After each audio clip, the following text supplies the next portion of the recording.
Hi, my name is Sandra Nardoni, and if you didn't watch the other video where I welcome you and explain more about river cruising, you ought to do that at some point.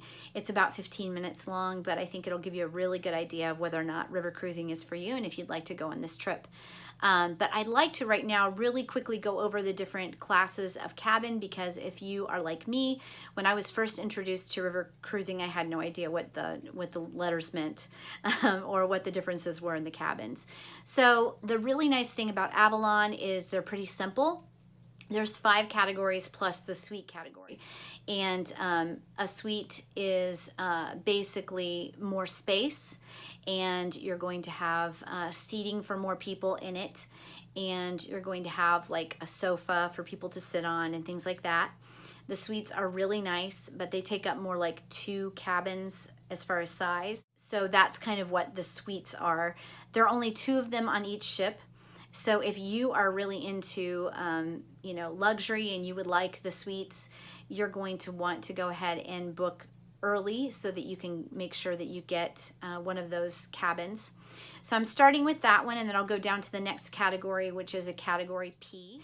And the category P basically is it's the top level of categories below the suite.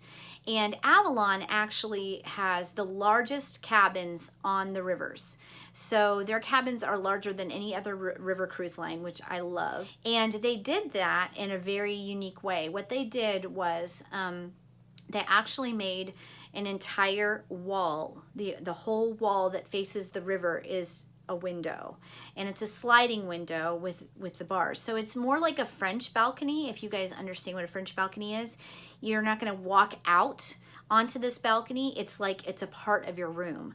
So instead of using that 2 or 3 feet of space for a balcony where you're squeezing out there and just kind of trying to fit onto the chair that's up against the window, they actually made that, they made the room larger, and they made that entire wall open up. So the window opening, the wall is 14 feet wide, and the window opening is 11 feet wide. So it takes up almost the entire space of that side of the cabin. And then the sliding glass part of it opens up to the air about 7 feet. So they're the largest sliding windows in river cruising. And they call them panorama suites. So even though they're not the highest category like an actual suite, they call all of their cabins that have balconies, they call them panorama suites. And they also face the bed toward the window. And I think someone was saying the other day, well, can people look in and see you, laying in bed? No, they've got the reflective windows that are not going to be people aren't going to be able to look in and see you. But they face the windows so that you can actually lay in bed and watch the river and the countryside go by. So that's pretty cool. So the 3 categories that have that are B, A, and P. And the only difference in those cabins is where they are on the ship. So the category P are the ones that are on the top level of the ship. There's 3 levels of ship, and they're on the top level. And of course that gives you a better view, and it's just a better place to be because of the view more than anything else. The higher you are, obviously, the more you're going to be able to see of the countryside. And then the A and B categories are the same exact room as far as how much space you have and all those kinds of things in the configuration, but they're on the 2nd level of the ship. So that is the difference.